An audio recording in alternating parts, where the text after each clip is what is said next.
All right, so now that recording is on, let me say welcome again. We've had about 10 people join in the last moment or so welcome to you.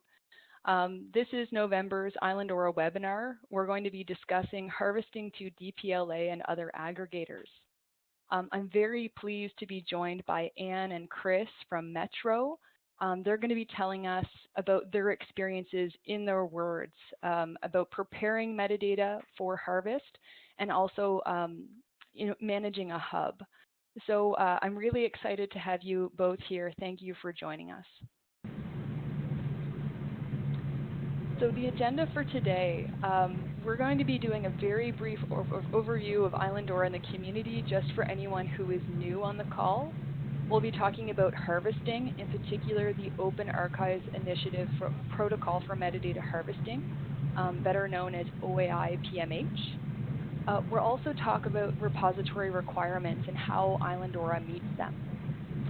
Then we'll get into Anne and Chris's discussion about their own experiences, and after they've given us a summary of their projects and experiences, I'll be prompting them with a couple of questions, mostly about what was easy, what was challenging, timelines, and the impact that these projects have had on their repositories. Before I go any further, I'll ask that all participants that are not speaking, please mute your microphones. This is our first time using Join Me for our webinar, and so we'll ask that all participants who are not speaking, please mute their microphones. Okay, so I'm going to proceed into a very quick overview of the Islandora software. So for those of you who might be new, the Islandora really is a software stack. It's also referred to as a framework. So it really consists of 3 existing open source projects, and they are Drupal, Apache Solr, and Fedora Commons. Before we continue, I will ask that all participants please mute their microphones. There's some typing there in the background. So back to the stack, the Islandora software it has 3 main components. So as I mentioned, Drupal, Apache Solr, and Fedora Commons. Drupal, its main value is we can create beautiful websites using Drupal, and we also leverage its user role and permission framework. And that's very important for workflow. So it helps us manage users and the activities of users. The second layer is Apache Solr, and that's all about discovery. So Apache Solr is where all of the descriptive information about our digital assets is indexed and stored. So Apache Solr, it really facilitates basic or keyword searching, advanced searching, and in some instances, really neat browse features because we can leverage our descriptive metadata for browsing as well. The last component is Fedora Commons, and we use Fedora Commons for storage and preservation. It's doing a lot of the heavy lifting on the bottom of the stack. So it's where all of our digital assets are stored. And I mean, Fedora Commons has been around for, I think, between 13 and 15 years. It's a long-standing software project. And it's really known as the best practice digital preservation software, I believe, in the library, museum, and archive fields. And before I move on to this next slide, for anyone who has just joined the webinar, I ask that you please mute your microphone. Thank you. So after that last description, telling you guys about Drupal, Apache Solr, and Fedora Commons, you may be asking yourself, okay, well, what is Islandora? Is it just a collaboration of these 3 main software components? The answer is no. Islandora can be viewed as middleware. It can also be viewed as a burger. So Islandora, in its essence, is a suite of Drupal modules that help all parts of the stack work together. So the stack is it's integrated through the suite of Drupal modules, and that is what Islandora is. We've had a couple extra people join the webinar in the last couple of moments. I ask that all new participants please mute their microphones. So now let's get away from the software, the technical details, and talk about the community.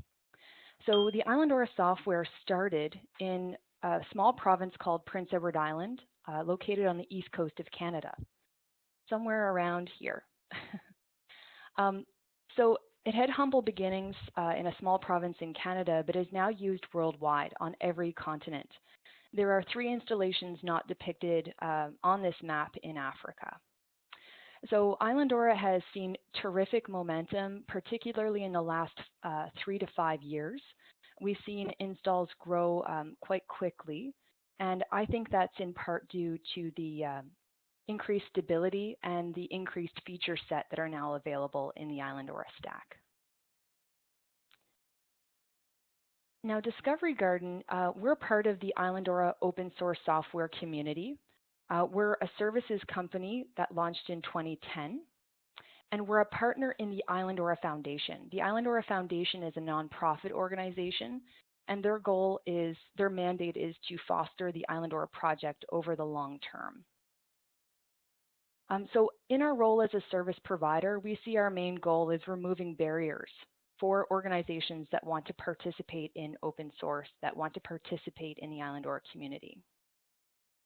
One other note about Discovery Garden, we do write and maintain about 90% of all Islandora code, and we do that on behalf of our many clients and partners. All right, so let's move on to the harvesting portion of today's webinar. This is the really interesting stuff. So the harvesting overview. Some of you may or may not heard of the Open Archives Initiative Protocol for Metadata Harvesting. It's a real mouthful, so we tend to refer to it more often as OAI PMH. It's a little bit easier. So for those of you who don't know, this is a low barrier mechanism for repository interoperability. And interoperability here is the key word. Our repositories are standards-based, and anytime you can put your data in a standard or structured format, it means that there's a much higher likelihood that it will be interoperable. Now, OAI PMH, it has a set of 6 requests. Requests can also be called verbs or services for those of you who aren't familiar with the vocabulary. And these requests, they're sent through HTTP. So essentially, a request is sent through HTTP and XML is returned.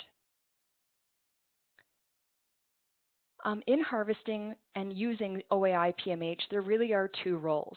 There is the data provider, and the data provider is the repositories that we're all managing, that we're building. So these repositories expose structured and standards-based metadata via the Open Archives Initiative Protocol for metadata harvesting. Now, the second role is service provider, and these are the guys like DPLA or WorldCat. They make service requests to our repositories, and they harvest metadata based on those requests. So as a bit of background, let's discuss a couple terms that you'll probably come across when researching this more in depth. So a verb we've already discussed. It's also known as a request or service. And it's actually just an action that the harvester is requesting from the repository. So there are 6 of these. The Open Archives Initiative documentation is really terrific for additional detail on all of these. These are just quick summaries. Response size, as you may know, repositories can grow to very large sizes, and we can't ask a harvester to harvest our entire repository all at once. They do it in small, manageable increments. So response size is really referring to the small increments that will be manageable for the harvester. A resumption token acts much like a bookmark would.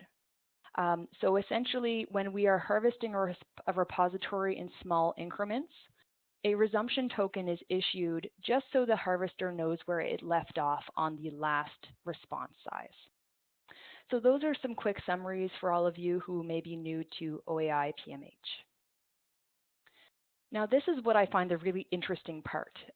There are big impacts to be had by making your repositories available for harvest. In February 2015, earlier this year, the LIDA Top Technology Trends panel discussed discoverability as one of their top trends. And of course, we're all working towards enhanced or better discoverability of our repository assets. But the point they were making is that we should do our best to make content accessible where the search originates. You may or may not have budgets for marketing our repositories or marketing library services. So not all of our users or our potential users that we don't know about, they don't know where our repositories live.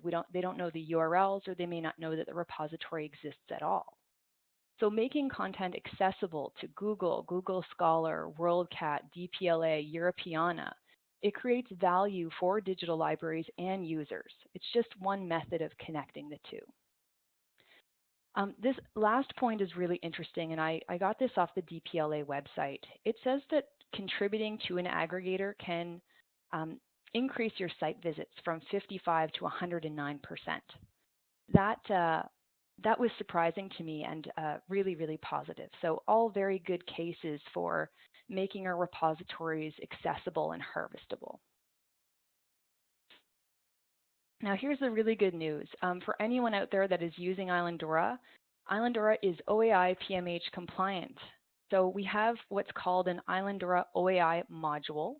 It's essentially just like any other Drupal module. It can be enabled by essentially just checking a box on your modules list and saved. And we have Islandora repositories that are today being harvested by WorldCat, Europeana, DPLA, and other national aggregators. Trove is an example in Australia, and Cultura Italia is the Italian national aggregator. Now the module has been written. It's actually been updated probably more than any other module, because there is an objective to ensure that it remains OAI PMH compliant.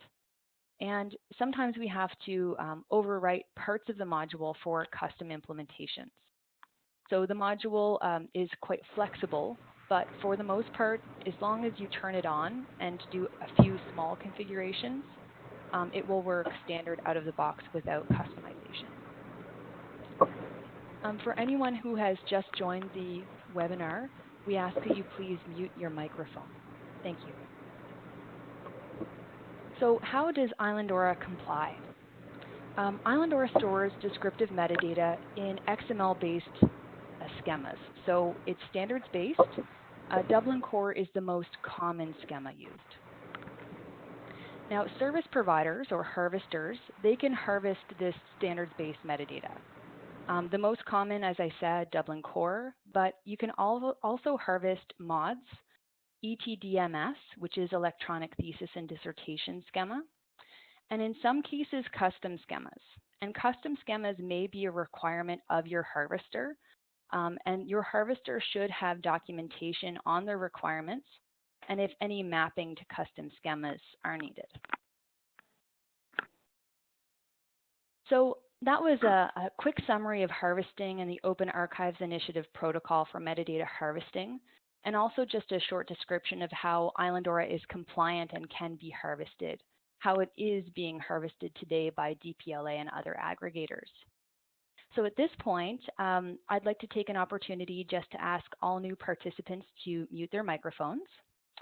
And then I'd like to introduce our guests. So Anne and Chris, I'm going to be advancing the slides for you. Please let me know when to advance, and I'll let you guys take it away for your portion. Hi, this is Anne. You can go to the next slide, Aaron. Thank you. So I'm Anne Karle-Zenith, and I'm the Digital Services Manager at the Metropolitan New York Library Council in New York City. We are a membership organization for collecting institutions in New York City and Westchester County. So by collecting institutions, I mean our membership is made up primarily of libraries, also archives, museums, historical societies, and all different types of libraries. One of the services that we provide for our members is digital collection hosting. We've been providing that service since about 2005. And the collections were originally in Content DM. When I came on to Metro 3-4 years ago, we were looking for another solution for hosting our collections, and we ended up deciding to go with Islandora. And so with a lot of help from Discovery Garden, we managed to migrate the collections over to Islandora, and we now have about 27 collections in the new site. Erin, you can go to the next slide.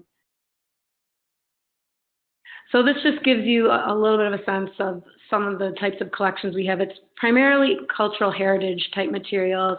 There's like postcards, there's trade cards, there's handbills, there's maps, photographs, a lot of photographs, but it's mostly that kind of stuff. So not a huge variety, and a lot of kind of pretty basic, simple types of collections.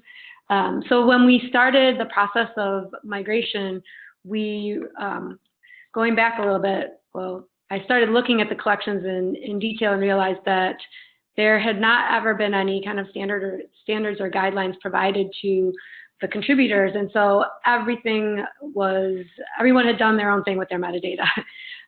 It was mostly qualified Dublin Core, but there was just a lot of variety. Everyone was just allowed to do whatever they want. So the big job for me in the role that I played in the migration was working on cleaning up the data and mapping all the metadata to mods and trying to get it into sort of a consistent setup, so that because we knew that eventually we did want to participate in DPLA. At that time, there was no hub in New York State, but we had that sort of as like our goal. So I worked with a metadata specialist who also had a lot of experience with Content DM to help me do the cleanup piece, and then we did end up mapping each collection individually, but we used the DPLA metadata application profile as sort of our guiding documentation, I guess, like the overall piece of it. So I guess at this point, now we have Chris Stanton on staff, and so he's sort of been helping with establishing guidelines going forward for new collections, so that we can ensure that everything that goes in the future is adhering to our guidelines and is consistent. And that's what's really made this repository sort of like what we call an on-ramp to DPLA, is just sort of following consistent guidelines and practices going forward. So, I mean, we have that control over this because now we're imposing that and not allowing people to put in whatever they want to put in. But I think that that's sort of the key on my end, is just making sure that we have good, consistent metadata. And then the other piece of it is really that simple process of getting the OEI module enabled in Islandora and then configuring it. And that was pretty simple. I think that DGI probably did that for us originally. When we started, there was only the option for Dublin Core and the electronic dissertations and thesis schema. But we actually made a request for there to be some way of harvesting mods, and someone in the community made that happen pretty quickly. So now we have it configured to make our mods available. So usually all I have to do is make sure the collection gets in there, and then I tell Chris the collection's up, published, and live, and then ESDN takes over from there. So I'll let him sort of explain what happens next.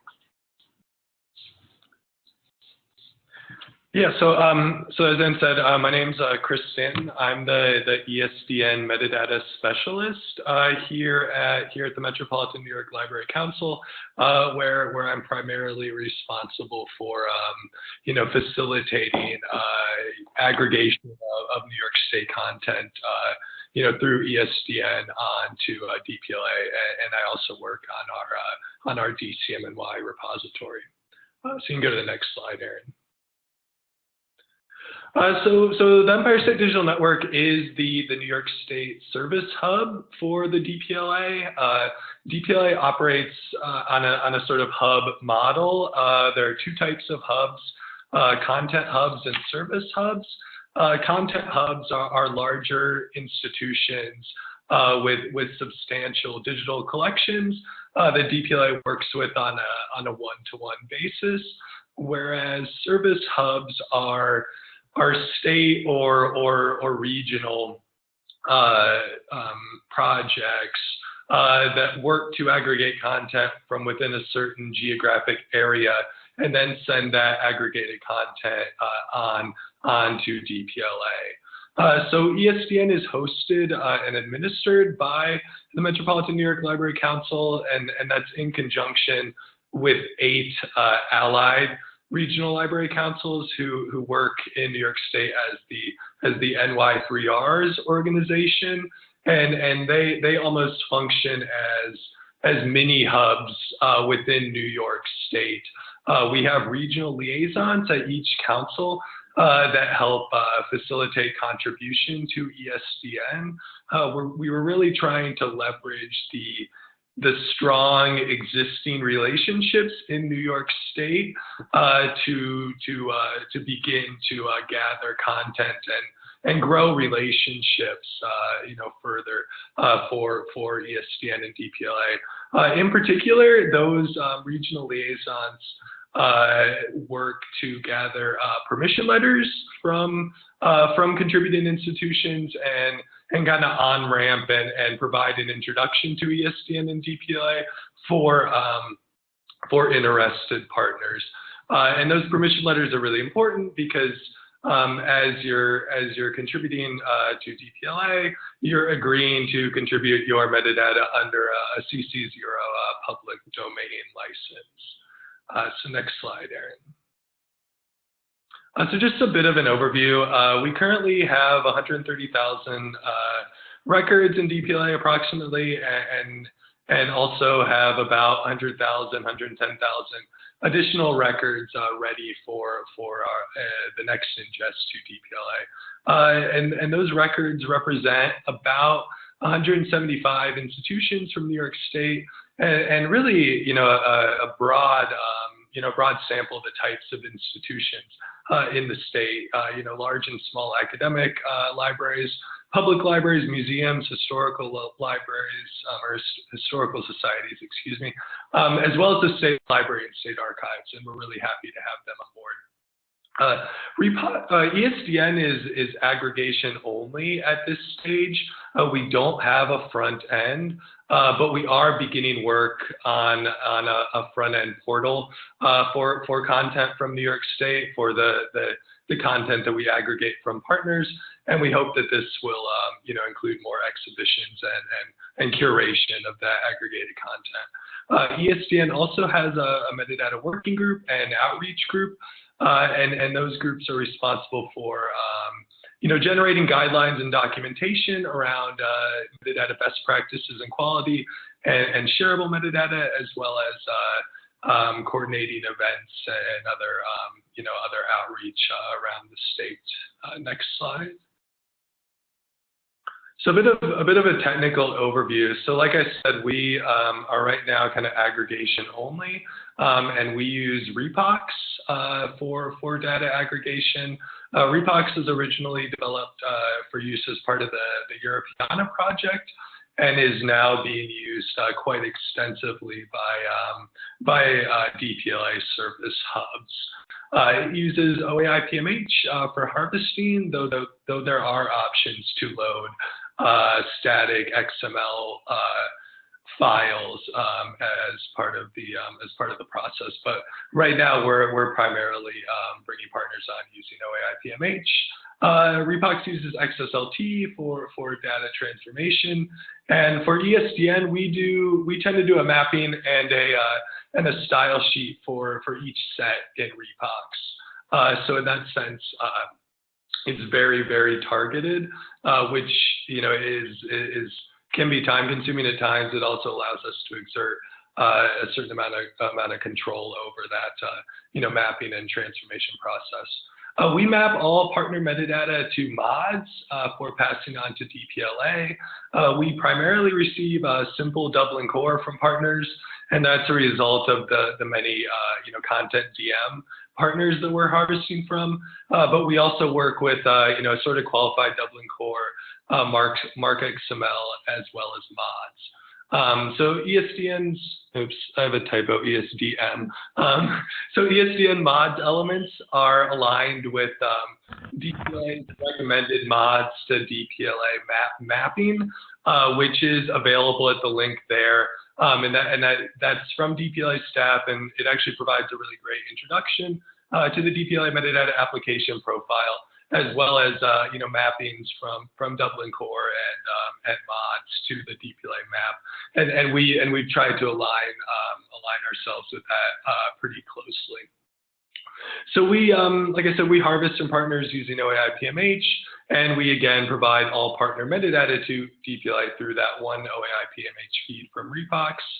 And we, there's a good amount of data review and QA prior to exposing feeds to DPLA for harvest, and I think that's been important for us to allow for, because we are ESDN is new, we don't have a front end, so we really try to provide partners with as much QA as possible to make sure we're clear on the data transformation and what is being sent. The next slide. So just a bit about where our ESDN partners are coming from. We've already touched on this a little bit, but kind of divided up into two different categories based on the situation in New York State. We have hosted and non-hosted partners. Our hosted partners are coming from established NY3Rs digital projects, and those are coordinated through our regional council as a service for member institutions. So we have New York Heritage, Hudson River Valley Heritage, and Long Island Memories, which is actually just recently migrated to New York Heritage.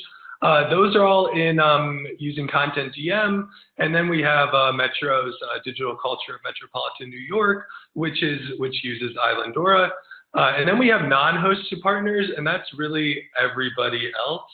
And that includes, kind of a who's who of library, of systems, including, quite a few kind of custom development jobs, like folks at New York Philharmonic. But we also have, folks in Vital at Queensborough Public Library, Archivalware from the New York State Library, the State Archives uses Collective Access, a number of different Content DM partners, as well as Vassar College and the University of Rochester, also both using Islandora for their digital collections, and ESDN has been successfully harvesting from their OAI feed for quite a while now. And I guess at this point I'd like to just talk really briefly about Islandora and ESDN. We found the OAI module has been really successful for us. It makes it easy to add links back to the record. I think there's just a checkbox for that, which is great because that's a requirement for contribution to DPLA. There are batch editing options for Islandora, in particular Islandora X Query, which we're starting to use more here at Metro, and that provides options for cleanup by local institutions before exposing their feeds to ESDN. And also, all of our partners are giving us mods in their OAI feed, and because that's also what we send to DPLA. That makes the kind of transformation process pretty straightforward, and yeah, it's worked really well for us. And thumbnails are easy to get to through Islandora as well. So yeah, I guess I would really encourage folks who are using Islandora to get on board with contributing to aggregated sites, because Islandora does make that possible, and it's fairly straightforward. And I think more Islandora shops are jumping on board, and I think development and increased work around as needed will continue going forward. So I think, yeah, on the questions. Thanks very much, Chris and Anne. So I'm going to prompt you with a couple questions. So I'll address the question to Anne first and then Chris. And so the first question is, what have been the easy parts? I know you both talked about the OAI module, the Islandora OAI module being fairly easy to set up. Would that be the only thing that you would say went really smoothly in both of your projects? I mean, that definitely was pretty, seemed pretty out of the box, right? When we started using it. Yeah, and like like you said, Aaron, I think it really was like there are a few check boxes, and that was it. So, but I also think that the like I just talked about, some of the kind of batch editing that's possible has made things a bit easier, kind of preparing and just cleaning up metadata prior to contribution. I'll give some background on the Xquery module. Not everyone might know about it. It's essentially a fairly new module in the last 2 years, and it's intended for people that have knowledge of XPath. So it's a query language, and essentially it allows someone with, I guess, a moderate level of technology skills and XPath experience to do batch edits or batch updates to metadata. So Chris, have you had to do any kind of training or provide additional documentation to your members that are using this? Have there been any challenges kind of introducing them to XPath and the Xquery module in general? No, I think the main challenge was kind of just here at DCM or here at Metro with DCMNY, kind of just getting it, just getting it ready to go, and that sort of thing. But our Islandora partners have been, at Vassar and the University of Rochester, I think have been pretty good at kind of getting that going, and they provided really clean clean metadata. But we've certainly taken advantage, even just kind of find and replace with Islandora Xquery in certain collections has been really important for us. Okay, so now on to the challenging stuff. What was the most challenging? First Anne and then to Chris. Well, I think for me it was just kind of going back to that initial task of trying to clean up the metadata across all these disparate collections and get them into some sort of consistent form so that they could be harvestable. Otherwise, as far as making the data available, it hasn't really been that much of a challenge at all. We're adding collections on a pretty regular basis at this point because we have a grant project going where we're going out and scanning small collections at our member institutions and feeding them into our repository. And so we kind of have a routine going. And I mean, every time we just, we get them in there and get them ready to go in live. And then it's kind of a flip of the switch, at least from my perspective. So yeah, it's been really great. Okay. Yeah, and I guess this isn't so much Islandora, because Islandora does make it fairly easy with the Islandora OAI module, but in particular for other partners, I think configuring it and setting up the OAI feed and kind of the sharing capabilities hasn't always been the easiest, and even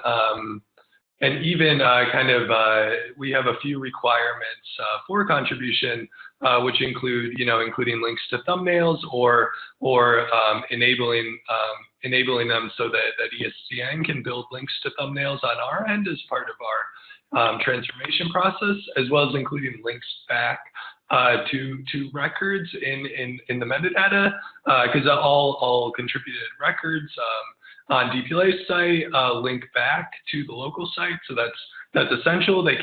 Records can't be contributed without that, and Islandora makes that really easy, but not all systems do. So I would say that's been the most challenging for For some of our partners, it's not always kind of, cleaning up metadata. It's often the kind of enabling sharing that can be a roadblock. That's really interesting what you mentioned about making sure that the thumbnails and links backs are included, because I know in previous iterations of the module, those weren't always standard. I'm fairly certain that Nick Rouet at York University and one of our developers, Jordan Ducart, they collaborated because Nick Rouet was harvesting to WorldCat and wanted to include thumbnails in his submissions as well.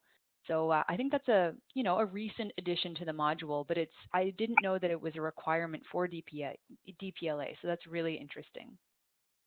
Yeah, and I think it's maybe kind of assume that that's a straightforward that's a straightforward option for harvesters, but it's often not. Right. So yeah, thank you to Nick and others for making that easy for all. Okay, so the next question is about timeline. Tell me about the timeline needed. So Anne, you were talking about the metadata cleanup. Chris, I know that you're preparing content to be harvested. So tell me about the timeline for, I guess, different increments of this project. So for metadata cleanup, ingest, and then anything you have to do after the fact to meet the requirements for DPLA. Can you speak to that? Well, on the migrated collections, as I said, it was quite a bit of work, but I think, that was all really individual to our situation. With the new collections that are going in, I mean, we're really making sure that they're clean and looking at them really carefully before we even ingest them. And so on my end, I don't do too much. I mean, I check it out. I have Chris look it over before we ingest, and then it's pretty much ready to go, right? I mean, I don't know what you're doing. I know Chris is doing some magic over in his corner. Yeah. Our style sheets are fairly, we don't have to do too much work at this point, especially for our DCMNY collections, because they are fairly standard. So it's actually a pretty seamless process. I think for other partners, there's the questions that need to be asked can bump that timeline out quite a bit. A lot of partners might not want to contribute all their metadata at once and all of their collections at once. And luckily OAI allows us to harvest by set, and we can do selective harvesting. But there's decisions that need to be made around that, and then there's any sort of cleanup there. So I think you could be looking at maybe a couple months to kind of assess your collections, perform any necessary cleanup, pass that on to ESDN or your particular hub, allow for any sort of remediation and transformation to happen there, and then take time to review and kind of QA and okay that metadata before it's exposed. I think the hubs try to be really, really transparent with kind of what they've done to data before it's exposed. So I think sometimes that QA piece can take a little bit just because everyone's busy and it is kind of manual. But I think a couple months would be reasonable to kind of do a lot of this work. Okay. No, that's good to know. I know a lot of the people, I was speaking to people as we were getting folks registered for the webinar, and a lot of people are kind of at the start or have joined a project in the middle of trying to contribute to a hub, and they're really interested in not only the tools and methods that you used, but interested in how long it took. So knowing that the migrated collections and the metadata cleanup, that was kind of working with legacy data, and that the timeline for new collections and the lessons learned, I think, probably from the migration is, contributing to quicker timelines now that you guys have the process worked out. So Yeah. I think that's really good. There was actually a question contributed from the University of Oklahoma here, and they're asking if any of your sites or if your consortia has plans to implement the IIIF, the International Image Interoperability Framework. Any plans there, or has that entered into your discussions? Well, for DCMNY, I mean, we have all, the migrated collections were all existing collections. And we're doing, as I said, we have this grant project where we're going out and doing some scanning, but it's pretty on the ground, sort of a budget kind of like, we have a mobile digitization specialist and she comes with like a rolling suitcase with a scanner. And so, I mean, we follow, you know, digitization standards and practices like so she scans preservation copies and TIFFs at 600 DPI, et cetera, et cetera. But yeah, we're not, at least over here, we're not, we don't have the manpower to get that sophisticated just yet, but we're obviously monitoring and watching what's going on with that. Yeah, and I think certainly amongst, you know, kind of ESDM partners, you know, I don't want to speak for anybody, but I think there is a lot, you know, if it's not already happening, there's certainly been a lot of discussion amongst, you know, the DPLA community and DPLA staff about IIIF, and yeah, I think, you know, we aren't doing it, you know, we aren't working with it here at Metro, but certainly, you know, ESDN partners in New York State are, yeah, it's something that folks are paying attention to, and if not implementing, are implementing or will be implementing very soon. And I believe I know of one institution in Canada that was looking into a IIIF integration this fall. I believe it was the University of Toronto. So I can follow up on that. I believe there was a presentation at the Islandora conference in August 2015 that talked about the University of Toronto's plans. So I'll dig that up and see if I can send along some details to the folks at the University of Oklahoma, just as a quick follow-up. So the next question is about resources. So I know, Anne, Chris, you guys work on a team. It's a fairly small team. So what resources did you need to pull in to make this all happen? And were there resources that you needed that you didn't expect to need? Well, on my end, with the cleanup and mapping, as I mentioned, or maybe I didn't mention, but I contracted out with someone who has a lot of expertise in working with content DM. So I didn't have that hands-on experience in my background. So she really helped with that piece of it before the migration. But then also the mapping to mods. I mean, I knew about mods, but I hadn't really worked very hands-on with it. And so I guess we kind of, with this consultant, like we kind of worked together to sort of figure it out and figure out how to best make the migrated collections all kind of look consistent. You know, we're a very small operation here, so I could name a lot of resources that I need that I don't have yet. But maybe Chris, you can talk about what from the ESDN. Yeah, for ESDN, you know, the technology pieces were one thing, but I think you know, I think what we really tried to leverage in terms of resources, we're taking advantage of those you know, of those other regional councils in the state and their staff to kind of build relationships or grow the relationships they already had with partners, because we are a small shop here at Metro and ESDN. You know, we really, and New York's a big state, we really needed to take advantage of those folks who are really willing and excited about DPLA and contributing to this national project, as well as working to bring together content for New York State. You know, so there were always technological resources like Repox that we needed to bring together and get working. But you know, when I get this sort of question, I always jump back towards you know, towards the people in the state that I wasn't quite expecting would be such an integral part to making the project work. They're kind of our promotion team, and they do a ton of work around metadata cleanup and education.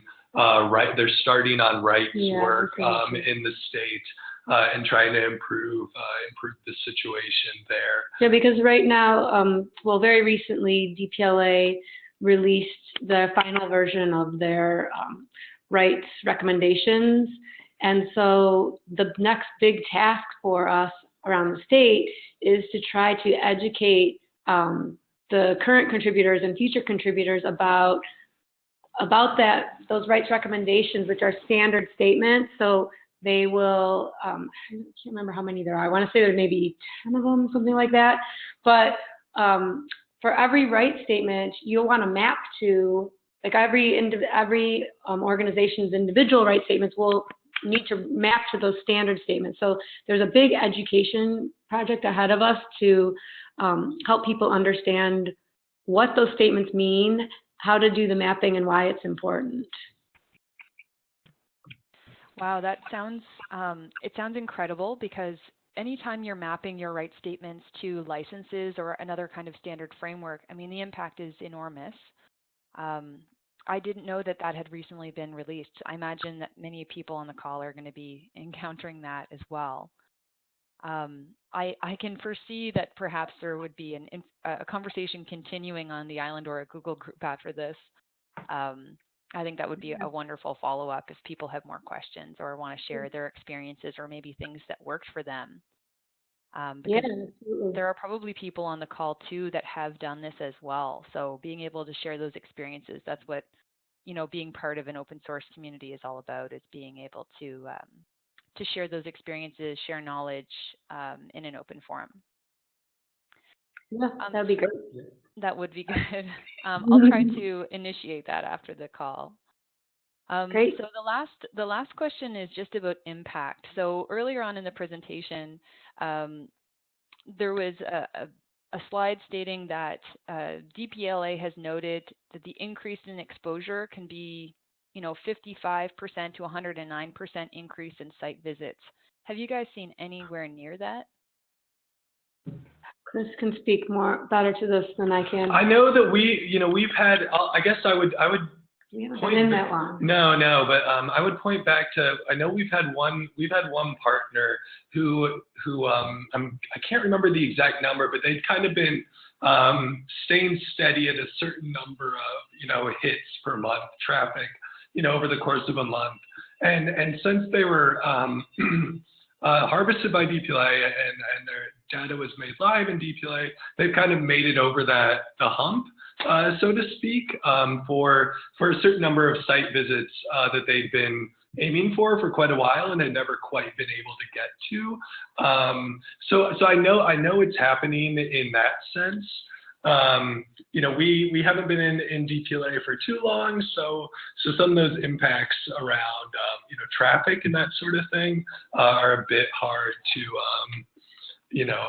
are a bit hard to assess right now. But I'd also say that one of the goals of ESDN and I think one of the exciting parts of it that got people really motivated to contribute and work at it was the opportunity to kind of improve local metadata on top of contribute to DPLA, so that the positive impacts were kind of twofold, that you gain exposure through contribution to DPLA, but you also kind of improve your local situation. So I think, because it's an opportunity and motivation to go back and kind of perform that cleanup or remediation. A lot of our partners, might be understaffed. Metadata might have been created as part of a digitization project and then kind of left where it was, and kind of the impetus to contribute to DPLA includes cleanup and just another chance to have a look at your local data and assess. And I'd like to think that is been a positive impact and is improving traffic and exposure of folks' collections. Yeah, absolutely. I mean, that just goes back to that original impetus for us doing all that mapping. And I think another thing that it's kind of helped with is, we had all these collections that were sort of created over many, many years where people were, especially with the Metro collections, where people were still in the early stages of even understanding the Dublin core profile. And I mean, so there was, you know, I said a lot of inconsistency in our collections, and I think a lot of it was just not having standards in place yet, and having to kind of like at this point in our digital collections to look at the metadata and go, okay, now where are we at? Let's like really get this shareable and consistent with other collections out there so that we can make a bigger impact. So yeah, I agree. That's one of the biggest impacts, I would say. I hadn't been able to articulate that as an impact, but you're right, absolutely. The local impact would be incredible. I often say anytime I'm talking to someone about a migration that, you know, migrations can be difficult, but they're an incredible opportunity to standardize and normalize data. And I'd never actually thought of becoming OAI PMH compliant as, you know, a similar opportunity. So I'm really glad that you guys mentioned that, because I'm sure that would have a tremendous impact, not only on this project, but probably on projects to come in the future. Anytime you can standardize and make data interoperable, you know, you have just so much more options. So Yes. thank you for mentioning that. One thing, I was talking to a couple of folks, one person in Italy who had experience harvesting to their national aggregator, and he was saying that one of the big impacts for him was the attitude of contributors. So they were seeing positive results, and then he saw just the attitude, the positive attitude and the willingness to contribute grow as the project went on. Have you guys, I know, Chris, you were mentioning the enthusiasm from your partners. Do you see that as an impact, or were people already excited about the DPLA project? You know, I think folks were excited about the DTLA project, but they, you know, I think as we've been able to contribute and kind of continued outreach around, you know, possibilities, I think it's grown. I think in particular, there's a lot of excitement around the ability to kind of curate exhibitions using the DPLA API, European API, Trove, Digital New Zealand. You know, I think folks are really, you know, passionate about their local collections and the opportunity to and kind of what their institution is doing, and the opportunity to kind of bring that together with you know, similar collections in Europe and elsewhere in particular has been really exciting for a lot of our partners, kind of getting it in this shared space, and then opportunities to just kind of play with it and present it in different ways. You know, I think a lot of the time, or maybe, you know, maybe before, earlier in the project, you know, folks were thinking about it in terms of just, you know, contributing to DPLA and then data appearing in the portal. But increasingly, we're seeing folks really excited about, you know, opportunities for exhibits and other ways of curating collections and our contributed metadata. Yeah, and I'll give you an example of DPLA recently released this set of educational resources for, I think they're mostly K-12 based, but they, you know, because the records are in there and the metadata CC0, they were able to just grab whatever. And so we were notified that they had used some resources from some of the DCMNY collections in these new educational sources. I think the one in particular I'm thinking of was around the Harlem Renaissance. And one of the contributors, just in my experience, tends to be a little bit more cautious about getting their stuff out there. And so I was a little nervous about even telling them, oh, they used one of your, you know, something from your collection in one of these educational resources. And so I wrote and told them about it, and they were completely thrilled. So I think that, you know, the collection owners some of them haven't even thought about getting their stuff out there beyond just in their own little collections with their landing page, and being able to contribute it into DPLA and then get their resources out there and being used in other contexts, and it can be really enlightening and exciting to them.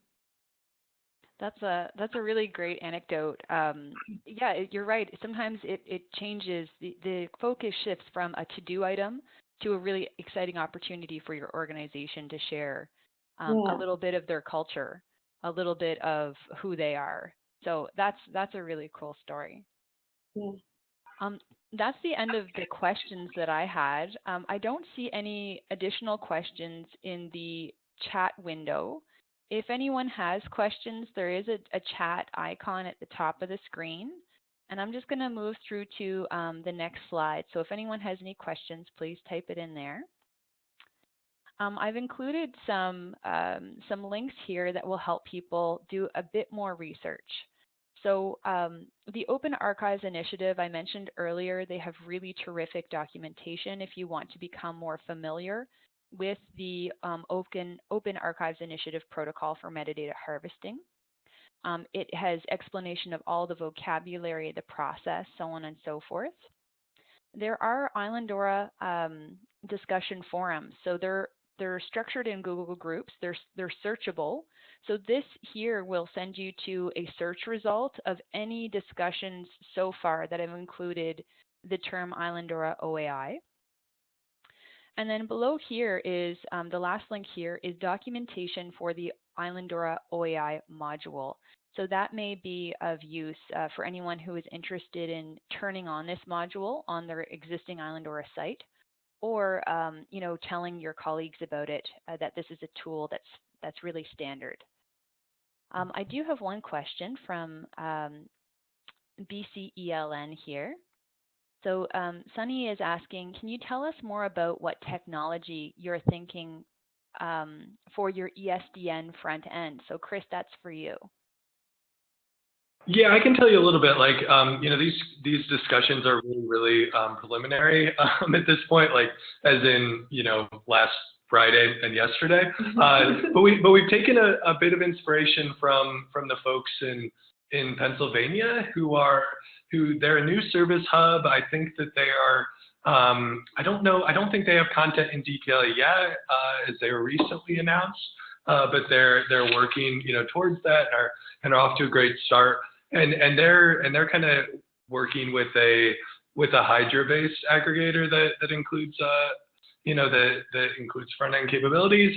So our technology specialists here at Metro is kind of diving in, as it were, there, and that's where we're looking at the moment. Repox has worked really well for us. The technology allowed for aggregation, and we have contributed to DTLA using it. But we find that options for a front end and kind of aggregating your content, and presenting it in different ways, kind of maybe outside of the DTLA space a little bit for partners, is something that folks are interested in. So we're at the early stages of that, but that's where we're thinking. And again, like we've definitely taken a bit of inspiration from the folks in Pennsylvania there. All right, that's great. Sunny says thanks. You guys they're just at the beginning of looking at that as well. All right, so we've pretty well concluded our time. I just wanted to say thank you again. Here are some links to some service providers. I'll just skip forward. I wanted to say thanks to Anne and Chris again for joining us today. I really appreciate you sharing your experience. It is a million times more valuable than me talking about modules and technology, so thanks again. Well, thanks for having me. It was fun. Thanks. Yeah. Oh, good. I'll be sending along a recording of this webinar in addition to the slides to everyone who registered. So I'll look forward to planning our next webinar for December, and we'll send everyone an invitation to that shortly. So again, thank you and have a great day, everyone. Thank you.